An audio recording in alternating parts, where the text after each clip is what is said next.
In today's episode of Keeping Up with Consumerism, we will analyze how the evolution of women's fashion is a result of the major events in American culture, such as the women's rights movement, the Great Depression, and the Civil Rights Movement, which all eventually contributed to the modern American culture of consumerism.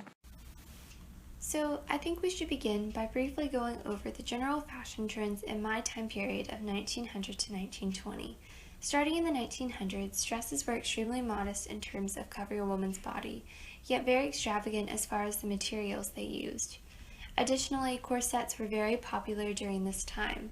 Transitioning to the 1910s, we see the same trends in women's fashion, although the dresses emphasized a straighter figure after the corset lost popularity.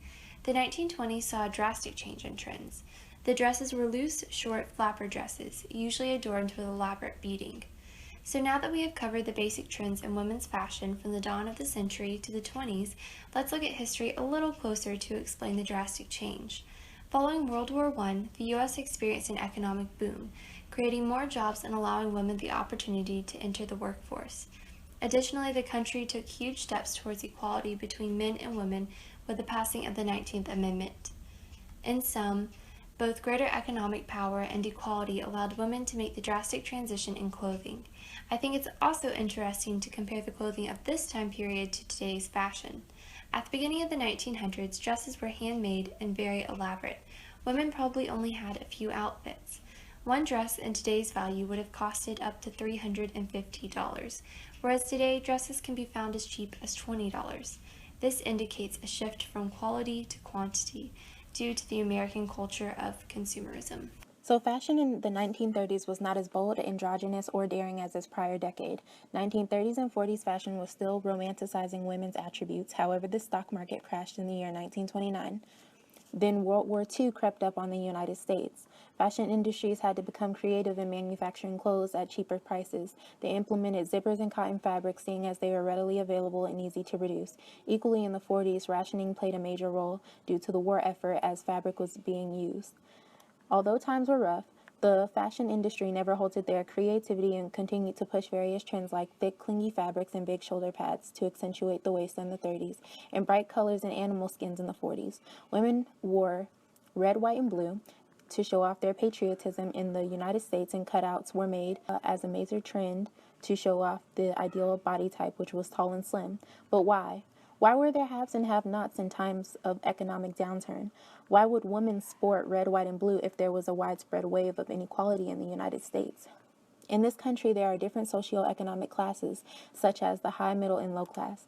The lifestyles of the common man and the lifestyles of the high society during the Great Depression moving into war times were vastly different. For many low-class and middle-class women, there was no question about whether fashion or necessities were important. Many women, along with their husbands, had to make ends meet for their families to survive. There were no trade-offs such as, I'll buy a new satin evening gown for a party tomorrow instead of chicken or bread. That was unheard of. Even some members of high society were forced to curb their extravagant lifestyles, which was such an inconvenience for them. To combat these issues, higher-class women looked towards fashion as an outlet. They did not want to lose their fashion reputation. Going into stores and seeing the latest fashion trends excited these women because they were able to flaunt the fact that they could still afford what was in and not struggle like others did. How does advertising promote certain lifestyles and ideas? Using Hollywood stars promoted lifestyles and ideals greatly, as women were greatly influenced by stars who were seemingly living the American dream.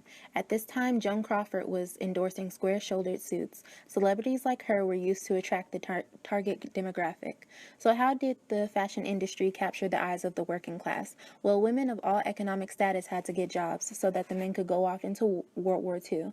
Women were advised by social pressure and pride to substitute for the men. They often took jobs like being a nurse, working in the assembly line, or in the armed forces. In terms of patriotism, maybe this suggests that as a whole, women decided to sport their country's colors to give the impression that they were the definition of an all-American woman, that they can do what America does and do it equally as well. So the fashion industry took heed of this and started producing more fashion with bold colors in red, white, and blue to enhance women's self-admiration.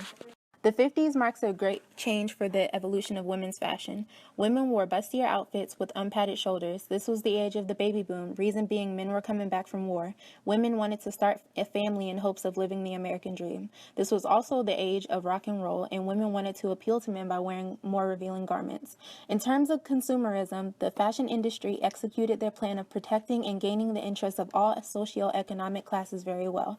They made fashion more affordable, dignifying, and desirable, so women would want to wear the latest trends.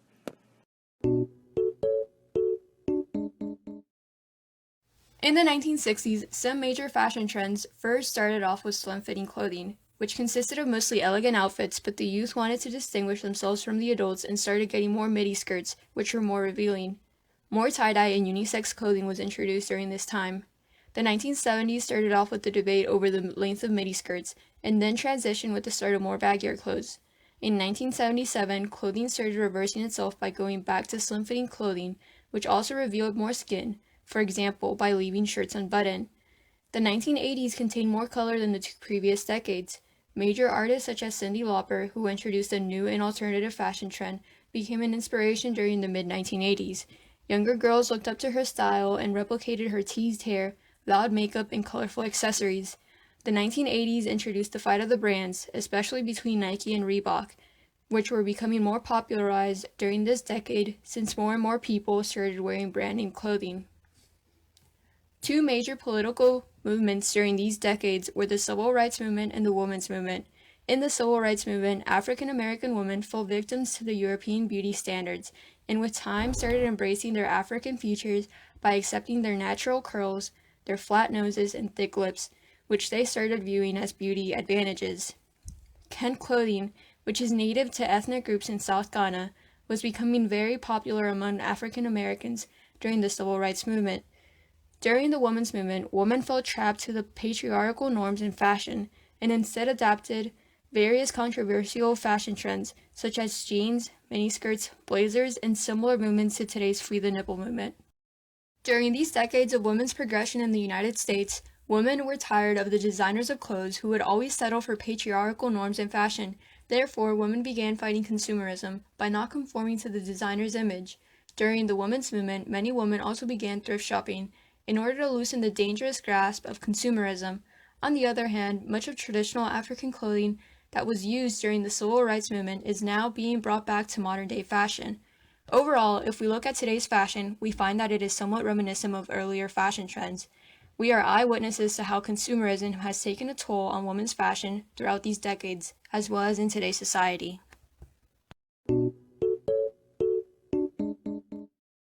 The 1990s was a time period of minimalism, where fashion trends were more towards a laid-back and comfortable look.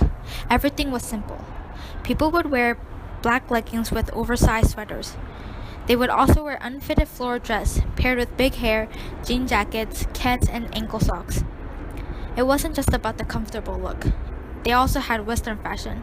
People started getting tattoos and body piercing on their bodies. While the 1990s had their comfortable and Western fashion look, the 21st centuries used their fashion from past eras. It was a mashup and they expressed oneself style. Products are now made with high-tech fabric, easy-to-carry clothes. Coco Chanel is an example. Their fashion was influenced from the 1920s until the World War II. The body piercing and the tattoos are still going on now, also. Overall, fashion trends has not evolved because we've been using past fashions to make the trends work today.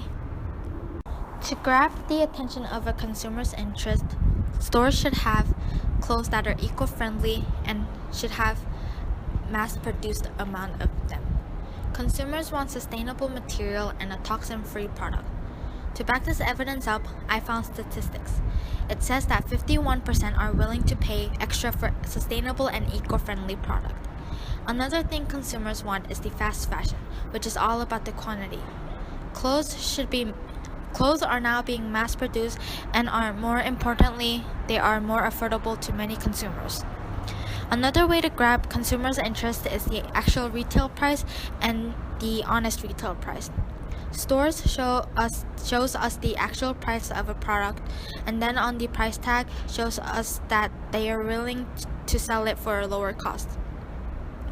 So consumers know that this is an expensive, but they are now able to afford a expensive product with more of an affordable price. This is all consumerism, which is the promotion of consumers' interest. Now we will interview someone with questions concerning the evolution of women's fashion. Do you believe that fashion is more than just a mode of expression? Yes, it can be as much political and cultural as it can be a way of conveying protest. Which decade do you believe brought more radical fashion trends?